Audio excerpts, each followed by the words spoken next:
Hey everybody, Martyn at Flicking Feathers again today. I'm tying a grey rollover Mayfly. It's Patsy Deary's pattern. You'll find it in his book Irish Mayflies. It's a very good dry. So it imitates like the blown over dun. It also works quite well as a dapping fly. So, as always, I'll put a materials list in the description, along with a link to the Patreon page for anyone that wants to support the channel, get access to the members only content, and be entered into the giveaways. You can also hit the bell button, subscribe, share the videos, that all helps. So I've got my hook and my vise. It's a size 10 Kamasan B175. I'm just running on some rusty dun uni thread in 8/0. Now I'm going to tie in my rib first, just as I'm coating the hook, and it's just £4 or £6, something like that, brown, I'm using 4, brown nylon lip maxima. Just catch that in, draw it in so it's the waist's got to be the length of the body, and then run right back,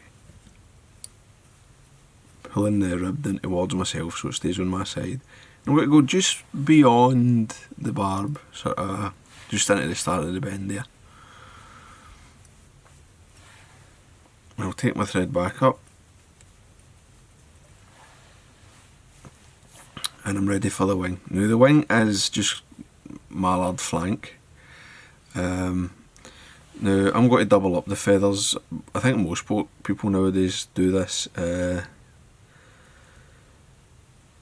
you can tie it with a single feather. Just to give you an idea, I tied one with a single feather,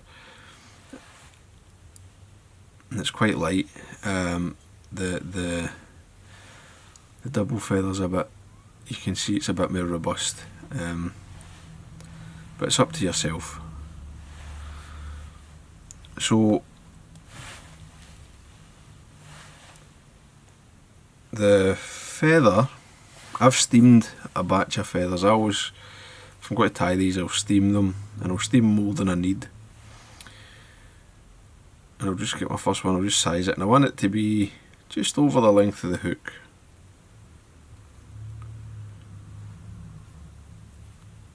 So that'll get a wee check.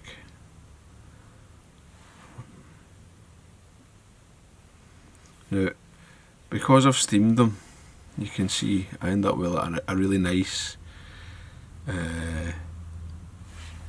smooth, opened out feather. It'll make your life much easier if you're going to tie these in like that, to steam them first. It only takes 5 minutes to do a couple of dozen. Just hold them over a pot. So I'll just get this one, and I'll just make sure they're the same.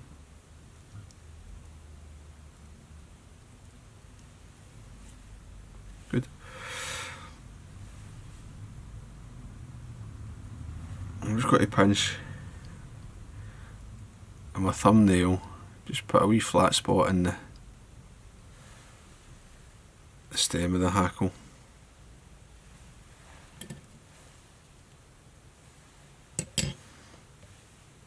And then I'll tie the best feather on the front.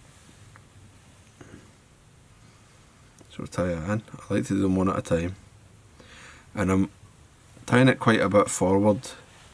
Normally, when you're tying like a dry fly wing on a mayfly, you're coming in roughly at the 1/3 point.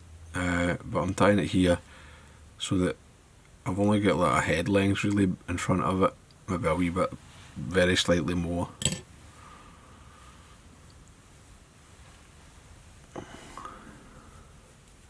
Just secure that in, keep your thread tight, to break that away.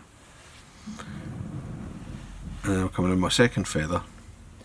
You can, if you want, you can tie them in together, but I find that by tying them in individually I get really nice placement. and to be honest, it doesn't take really any longer.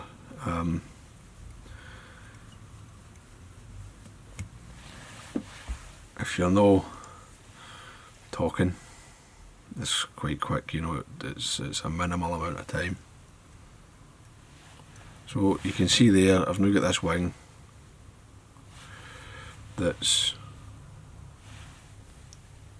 just use my scissors to measure it to give you an idea, just over maybe an eighth of an inch longer than a size 10, maybe a wee bit less than that.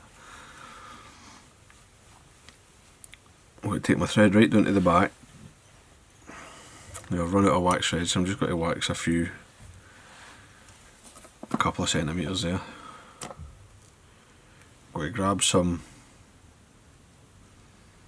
pheasant tail, cock pheasant. There's picked out 5 fibres there, 4 or 5's plenty, and just measure it so it's, again, just very slightly longer than the hook. I'm only going to catch it with 2 turns of thread right at the back. I'll lift it, bring my thread forward, and then I'm going to just wind the butt ends to create the wee dark section at the back, right, which you often see on the Mayfly. And that's got to come up to just nearly the point. I'm just no happy with the way that's sitting. So just, there we go, that's nice there. Catch it in, keep your thread tight, lock and turn on the hook, and then catch it in, coming forward. I'll just trim my waist sort of to the body length.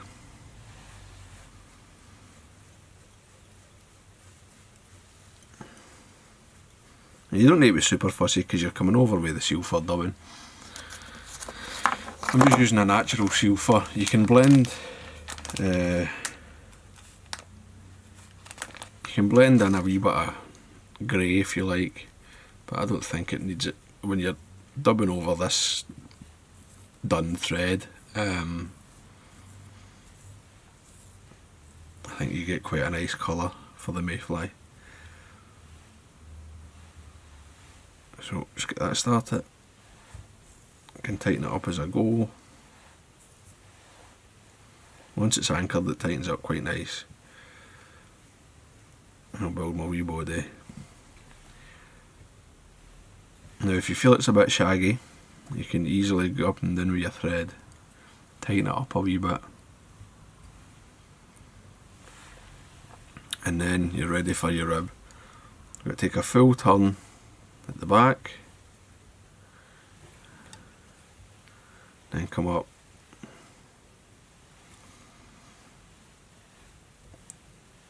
your 4 or 5 turns gets you up the body, catch it in.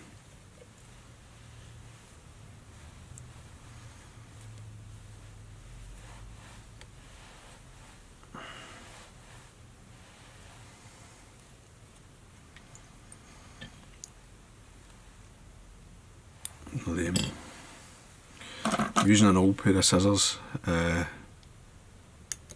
because the nylon will blunt your good scissors pretty quick. The Hackle, I'm using this is just a whiting grizzly, and it's from a neck cape. It's from right up the back. I was actually struggling a wee bit to find a good grizzly big enough, which is sort of one of the downsides of the genetics.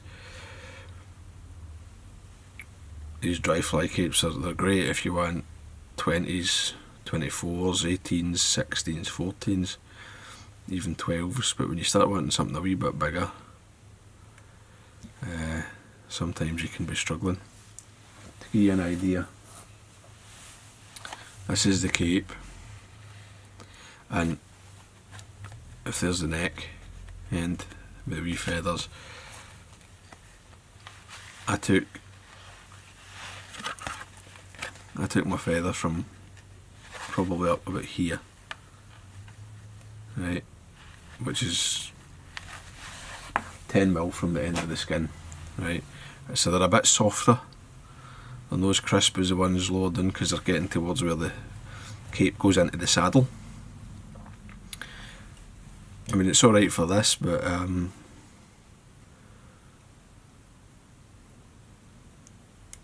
you might actually be better if you've got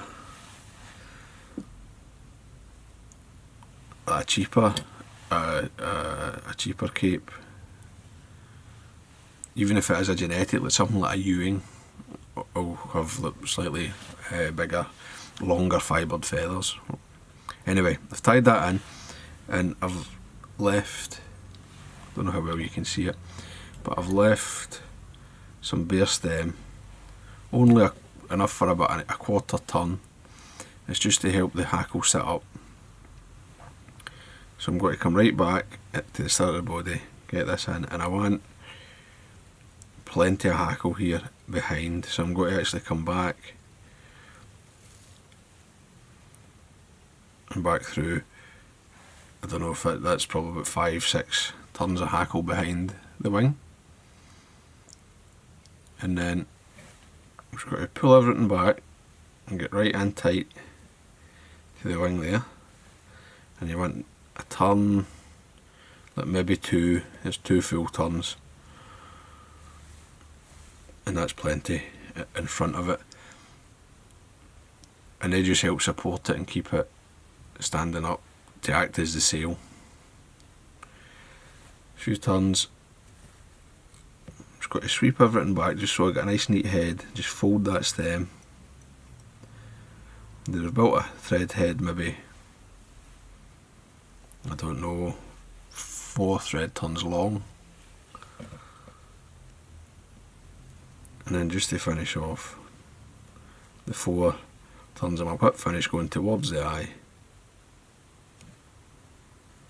Give me a nice shaped head, put that nice and tight.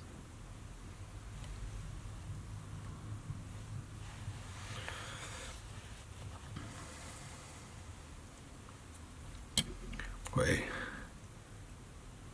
small scissors, doesn't matter. Cut the thread, snap that away, and now see when you varnish, this is something I've found to be quite useful. When you varnish these, right, I've got some, it's just nail polish, right, you use your Sally Hansen's or whatever, but I've thinned it, and I use the applicator bottle so that I can put it in here as a blob.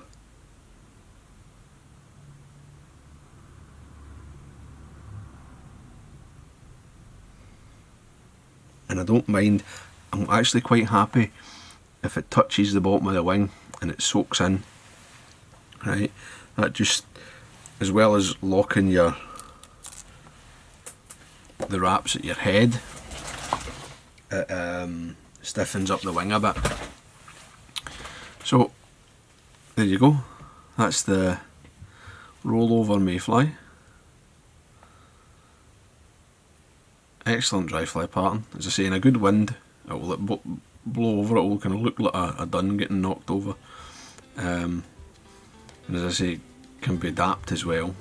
I mean, although it's not got that much hackle on it, if you grease it up there's plenty of wing there to kind of catch the wind as well. So I hope that was useful, hope you enjoyed it. If you did, please remember to give me a thumbs up below and subscribe to the channel.